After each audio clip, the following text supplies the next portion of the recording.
भुक्खड़ बहू की पहली रसोई। ओम भूर्भुवः स्वः। ओम भूर्भुवः स्वः। ओम भूर्भुवः स्वः। सुबह के 7 बज रहे हैं। घर में पूजा हो गई और ये निकम्मी अभी तक सो रही है। ए शिवानी, उठ जा, चल खड़ी होकर नहा धो ले। अम्मा, इतना अच्छा सपना देख रही थी, मैं नहीं उठ रही। उठ रही है या मुंह पर गंगा जल छिड़क दूं? लाओ, मुझे प्रसाद खिलाओ अपने हाथ से, तभी उठूंगी, तभी आंखें खोलूंगी। बिस्तर में पड़े पड़े लेटी हुई है, मैं अपने हाथों से प्रसाद खिलाऊं? थप्पड़ खाना चाहती है तो बता। ठीक है, मैं नहीं उठूंगी फिर। ले मर, खा प्रसाद। प्रसाद देते वक्त मेरे मुंह से पता नहीं क्या क्या निकलवाती है। अरे ऊँटनी, शर्म कर ले, तेरा रिश्ता जुड़ गया है, ससुराल में भी ऐसे करेगी क्या? तेरी सास 2 जूते मारेगी तुझे। प्रसाद खिलाओ, ताने नहीं। ये सुनकर सुरेखा उसे प्रसाद खिला देती है, फिर उसका कान मरोड़ देती है। माँ, मेरा कान दर्द हो रहा है, आउच। अब निकली ना तेरी आवाज, खुली आंखें। हाँ माँ, घर में सो गई तो क्या हो गया, ससुराल में तो कोई मुझे सोने नहीं देगा ना इतनी देर तक। कोई प्यार नहीं करता मुझे, और ससुराल में भी कोई नहीं करेगा। वहाँ तो उठकर मुझे सारे काम करने हैं। मेलो ड्रामा बंद कर, जल्दी नहा कर आ जा। अगर नहा कर नहीं आई तो नाश्ता नहीं दूंगी। ईऊ, अब क्या मुझे नहाना भी पड़ेगा? पहले पेट पूजा, फिर काम दूजा। हाँ ठीक है माँ, आ जाऊंगी मैं। शिवानी बिना नहाए कुछ देर बाद छुपकर रसोई में जैसे ही गरम गरम आलू के पराठे उठाने की कोशिश करती है तो पीछे से उसकी माँ हाथ पर चमचा मार देती है। ओई माँ, मर गई मैं।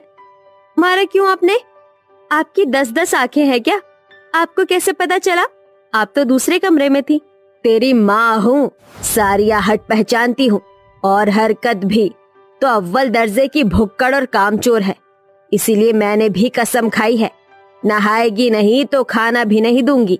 अच्छा माँ, जा रही हूँ नहाने, आ जाओ, पहरा दे लो वहाँ। मुझे लगता है कि तुझे ये कहने की जरूरत है, बिना नहाए ही वहाँ से नजर रख लूंगी मैं। अब जा, वरना 2 बेलन खींच के मारूंगी। सुरेखा की डांट सुनकर शिवानी नहाने चली जाती है। फिर सुरेखा उसे नाश्ता परोसती है। ये शिवानी की कभी कभी की बातें नहीं थी। वो इतनी भुक्कड़ थी कि सुबह उठते ही नींद में रसोई में जाकर खाना खाया करती थी, तो कभी रात को भूख लगने पर चीनी तक खा लिया करती थी। शिवानी का अविनाश नाम के लड़के के साथ रिश्ता तय हो जाता है। एक दिन सुरेखा कहती है, ये ले, पनीर लाई हूँ, आज तुझे मटर पनीर और नान बनाना है। ये भी तो आना चाहिए, ससुराल में खिलाना भी तो है। माँ, मन नहीं है। अच्छा, थोड़ा सा पनीर खा लूं? पनीर देखकर मन कर रहा है। नहीं, इज्जत से खाना बना चुपचाप। शिवानी अपनी माँ से पनीर लेकर रसोई में शाही पनीर बनाने लगती है कि सामान में टमाटर पनीर काटते वक्त बीच बीच में खाने लगती है। माँ समझती क्यों नहीं है? खाने को देखकर कुत्तों की तरह मेरी जुबान बाहर आ जाती है और मेरा खाने का मन करता है, इसलिए थोड़ा पनीर भी खा लेती हूँ। माँ का क्या है, हमेशा डांटती है, थोड़ी डांट और सही।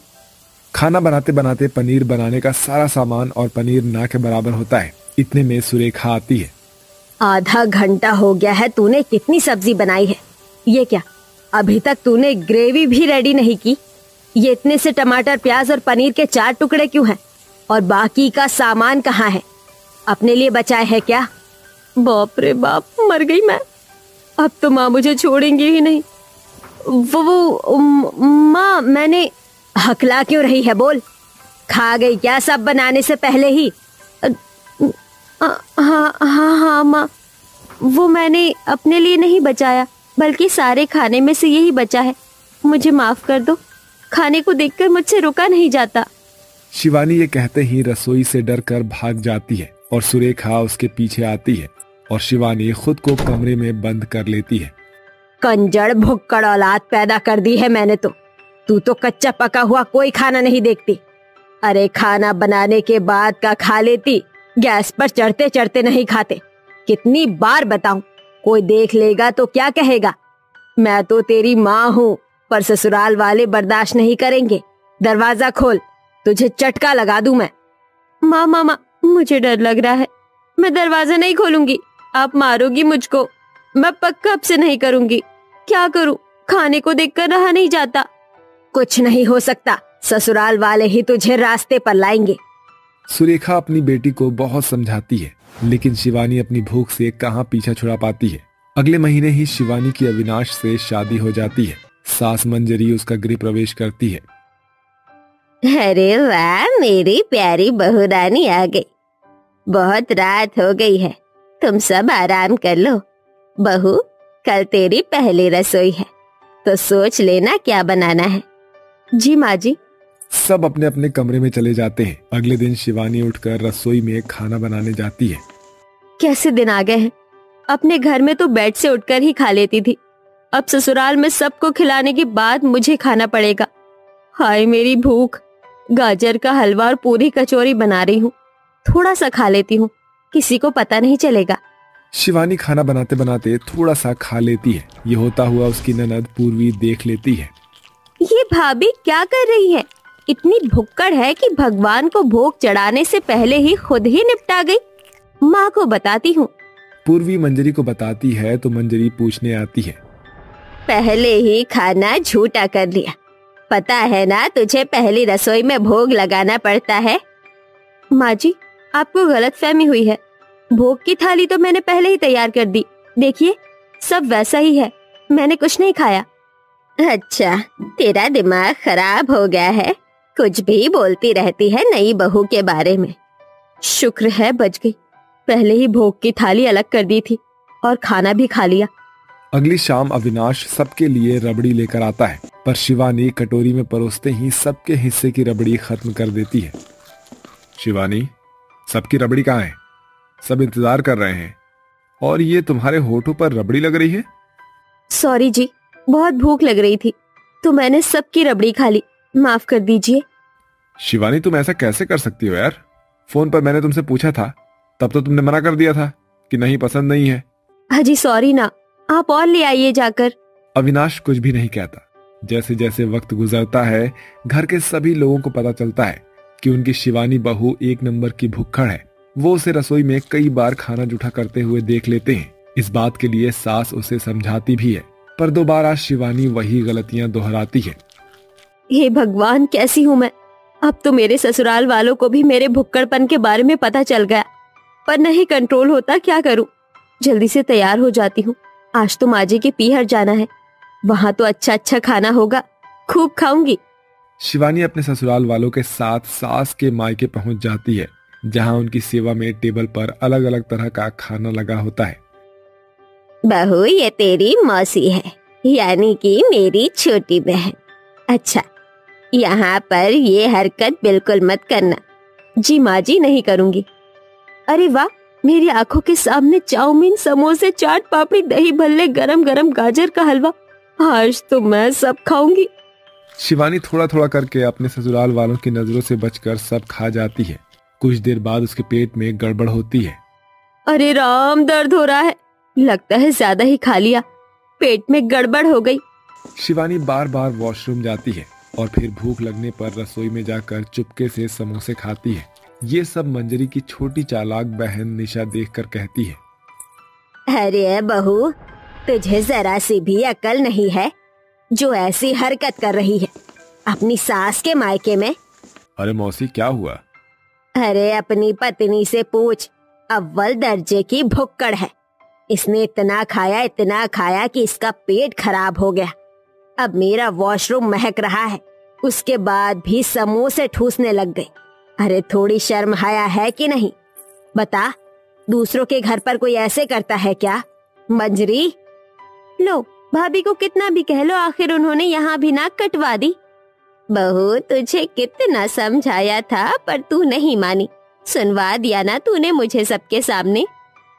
सॉरी माँ जी, आप सब मुझे माफ कर दीजिए, मैं बहुत शर्मिंदा हूँ, पर क्या करूँ, खाने को देखकर कंट्रोल नहीं कर पाती। माँ ने भी मुझे बहुत डांटा था, पर अब से मैं कंट्रोल करूंगी कि ऐसा ना करूं। चिंता मत करो, मैं तुम्हारे साथ हूँ। तुम मेडिटेशन करना और इसकी जगह हेल्दी खाना खाना, क्रेविंग्स अपने आप खत्म हो जाएंगी। शिवानी को अपनी गलती का एहसास होता है और अविनाश उसकी क्रेविंग खत्म करवाने में उसका साथ देता है। वो रोज अपने पति के साथ मेडिटेशन कर ग्रीन वेजिटेबल्स खाती है, जिससे धीरे धीरे वो ज्यादा खाना खाना छोड़ देती है।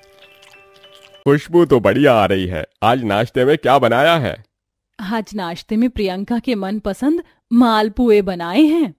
अच्छा, लेकिन ये प्रियंका बेटा है कहाँ? कहीं दिखाई नहीं दे रही है। ये लो आ गई। अरे प्रियंका बेटी, इतना सुबह सुबह तैयार होकर कहाँ जा रही हो? पापा, आज नम्रता आंटी ने मेरा मनपसंद लिट्टी चोखा बनाया है तो मैं उनके घर लिट्टी चोखा खाने जा रही हूँ। चलो अब चलती हूँ, वरना मेरा लिट्टी चोखा वो हिमांशी की बच्ची खुद ही खाकर खत्म कर देगी। अरे प्रियंका बेटा, तू आ गई। मैं हिमांशी को भेज ही रही थी तुझे बुलाने के लिए। अच्छा हुआ तो तू खुद ही आ गई। तू बैठ, मैं तुम दोनों के लिए गर्मा गर्म लिट्टी चोखा लेकर आती हूँ। प्रियंका हिमांशी बचपन से एक दूसरे के बहुत अच्छे दोस्त होते हैं। प्रियंका का परिवार जहां पूरे गांव में सबसे अमीर परिवार होता है, वहीं हिमांशी का परिवार गांव के सबसे गरीब परिवारों में से एक होता है। अमीर और गरीब के इस फासले के बावजूद भी इन दोनों सहेलियों और इनके परिवारों में काफी अच्छी दोस्ती होती है। खुशबू से ही मुंह में पानी आ गया। अब देखती ही रहोगी या खाओगी भी।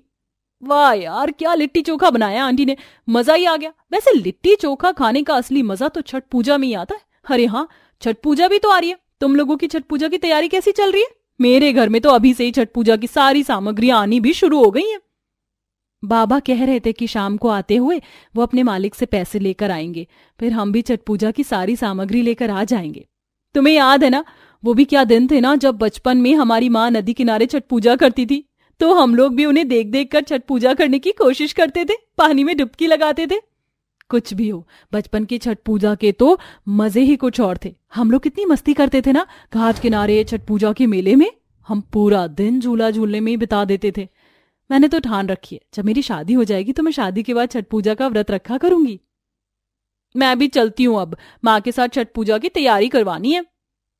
ऐसे ही कुछ दिन गुजर जाते हैं और छठ पूजा का दिन आ जाता है, जिसमें सारे गांव के लोग और उन्हीं के साथ हिमांशी और प्रियंका के परिवार वाले नदी किनारे जाते हैं और घाट पर जाकर छठ पूजा करते हैं। बहन जी, छठ पूजा मेरा बनाने का सबसे ज्यादा मजा तो मुझे आप लोगों के परिवार के साथ ही आता है। मुझे तो लगता ही नहीं हम पड़ोसी हैं, ऐसा लगता है कि हम तो एक ही परिवार के हैं। ये तो आपकी इतनी अच्छी सोच है जो आप हम गरीबों को अपने परिवार का हिस्सा मानते हैं, वरना आजकल के लोग तो अमीर और गरीब में भेदभाव करने का कोई मौका छोड़ते ही नहीं। चलिए अब पूजा करते हैं, सूर्यदेव को जल चढ़ाने का समय हो गया है। दोनों परिवार मिलकर पूजा करते हैं और ऐसे ही दिन गुजरने लगते हैं। दिन गुजरने के साथ अब दोनों सहेलियों का रिश्ता तय हो जाता है। हमारी कुछ दिनों में शादी है, लेकिन हम एक दूसरे से वादा करते हैं कि शादी के बाद हर साल हम छठ पूजा साथ में ही बनाएंगे। मैं तुम्हें बहुत याद करूंगी और हमारी उन मीठी यादों को भी जो हमने साथ मिलकर बनाई हैं। ये कहते हुए दोनों सहेलियों की आंखों में आंसू आ जाते हैं। कुछ ही दिनों में दोनों सहेलियों की शादी हो जाती है और दोनों अपने अपने ससुराल चली जाती हैं। अमीर परिवार से होने की वजह से प्रियंका की शादी एक अमीर परिवार में होती है, लेकिन वहीं गरीब परिवार में जन्मी हिमांशी की शादी एक गरीब परिवार में ही होती है। आ गए आप, आज कहीं काम नहीं मिला क्या? क्या करूं हिमांशी, आजकल कहीं पर काम नहीं मिल रहा है। हर जगह से निराशा ही हाथ लग रही है। न जाने क्या होगा। जब से फैक्ट्री बंद हुई है तब से रोटी रोटी को तरस रहे हैं। आप फिक्र मत करिए, मैं हूं ना। तुम भी कब तक लोगों के घर में काम करके घर का खर्च चलाओगी? तब तक जब तक सब ठीक नहीं हो जाता। चलिए आप हाथ मुंह धो लीजिए, मैं खाना लगा देती हूँ। अपने पति केतन की नौकरी छूट जाने के कारण हिमांशी को लोगों के घरों में नौकरानी का काम करके घर का खर्च चलाना पड़ता था। इन सब के बावजूद भी हिमांशी ने इन सब के बारे में अपनी सहेली प्रियंका से कुछ नहीं कहा, जिस वजह से वो इन सब चीजों से काफी अनजान थी।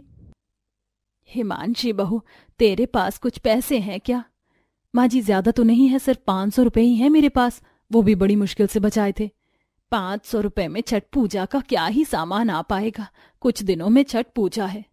काम के चक्कर में मैं तो भूल ही गई थी कि छठ पूजा आ रही है। मैंने प्रार्थना की थी कि शादी के बाद मैं हर साल छठ पूजा का व्रत रखूंगी, लेकिन इतने कम पैसों में कैसे? 500 रुपए में तो हम बस थोड़ा सा ही सामान ला पाएंगे। माँ जी, जरूरी नहीं कि हम ज्यादा सामान लाकर या धूमधाम से ही छठ का व्रत रख सकें। हम कम चीजों में भी छठी मैया का व्रत रख सकते हैं। छठी मैया बस हमारी श्रद्धा और सच्चे मन से की गई पूजा को ही देखती हैं। हिमांशी की बात सुन अंजुम खुश होती है और प्यार से आशीर्वाद के रूप में अपनी बहू के सर पर हाथ रखती है। वहीं दूसरी तरफ, अरे बाप रे, इतना सारा सामान, ऐसा लग रहा है कि छठ पूजा ना हो जैसे किसी की शादी हो। आपको क्या पता, छठ पूजा में तो इससे भी ज्यादा सामान लगता है। ये तो मैं बस थोड़ा बहुत सामान लेकर आई हूँ। लेकिन ये क्या, तुम ये 2-2 बांस की टोकरी और जितना भी सारा सामान लाई हो डबल लेकर आई हो? क्या माँ भी इस बार छठ पूजा का व्रत रखेंगी? अरे नहीं, माँ जी छठ पूजा का व्रत नहीं रखेंगी। ये डबल सामान तो मैं अपनी और अपनी सहेली हिमांशी के लिए लेकर आई हूँ। शादी से पहले हम दोनों ने एक दूसरे से वादा किया था कि हम हर साल छठ पूजा का व्रत साथ में बनाएंगे। ये तो अच्छी बात है। अगर कुछ और सामान चाहिए हो तो मुझे बता देना, मैं आते हुए ले आऊंगा। जहां एक तरफ प्रियंका अपनी बचपन की सहेली हिमांशी को याद करते हुए छठ पूजा की तैयारी करती है, वहीं दूसरी तरफ हिमांशी का भी ऐसा ही हाल होता है। ये लीजिए माँ जी, मैं बांस की टोकरी, पूजा की सामग्री और ये कुछ फल लेकर आई हूँ। ये शाम को आते हुए मंडी से गन्ने ले आएंगे।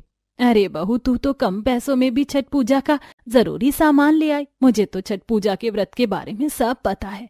जी माँ जी, वो शादी से पहले मैं और मेरी सहेली प्रियंका ही छठ पूजा के लिए हमेशा सामान लेकर आते थे, इसलिए मुझे सारी चीजें पता हैं। शादी से पहले मैं और प्रियंका हर साल मिलकर छठ पूजा बनाते थे, लेकिन न जाने इस साल मैं उससे मिल भी पाऊंगी या नहीं। 2 दिन गुजर जाते, अब छठ पूजा का सिर्फ 1 दिन रह जाता है, जिसकी वजह से प्रियंका जल्दी से अपने और हिमांशी के लिए सारा छठ पूजा का सामान पैक करती है और उसके ससुराल पहुंचती है, जहां वो देखती है कि उसकी सहेली हिमांशी और उसके ससुराल वाले खाने में सूखी रोटी और लाल मिर्च खा रहे हैं। हिमांशी, प्रियंका, तुम यहाँ क्या कर रही हो? हमने वादा किया था ना कि शादी के बाद हम हर साल छठ पूजा का व्रत साथ में बनाएंगे, इसलिए मैं अपने वादों को पूरा करने के लिए आई हूँ तुमसे मिलने। लेकिन ये सब क्या है? मेरे पति जिस फैक्ट्री में काम करते थे वो फैक्ट्री बंद हो गई। इन्होंने कई जगहों पर काम ढूंढा लेकिन इन्हें काम नहीं मिला, इसलिए मैं घरों में नौकरानी का काम करती हूँ। छठ पूजा आ रही थी तो बचे पैसों से मैं छठ पूजा का थोड़ा बहुत सामान ले आई, इसलिए अब हम लोग खाने में ये बासी रोटी और मिर्ची खा रहे हैं। ये सब तुमने मुझे क्यों नहीं बताया? क्या अब यही हमारी दोस्ती रह गई है? नहीं प्रियंका, ऐसा नहीं है। मैं बस तुम्हें दुखी नहीं देखना चाहती थी, मुझे माफ कर दो। जैसे अब तुम्हें बहुत खुश हूं। अब रोकर मत दिखाओ, तुम जानती हो ना मैं तुम्हारी आंखों में आंसू नहीं देख सकती। अब मैं आ गई हूं ना, सब ठीक हो जाएगा। देखो, मैं तुम्हारे और अपने लिए छठ पूजा का सारा सामान लेकर आई हूं। अब हम दोनों मिलकर अपना पहला छठ पूजा का व्रत मनाएंगे। प्रियंका की बात सुन हिमांशी मुस्कुराती है, जिसके बाद अगले दिन दोनों सहेलियां मिलकर घाट पर जाती हैं और साथ में छठ पूजा का व्रत बनाती हैं। हिमांशी की परेशानी को देख प्रियंका अपने पति की कंपनी में हिमांशी के पति केतन को नौकरी दिलवा देती है, जिससे केतन की माली हालत ठीक होने लगती है और अब दोनों सहेलियां खुशी खुशी मिलकर हर साल छठ पूजा का त्योहार बनाती हैं।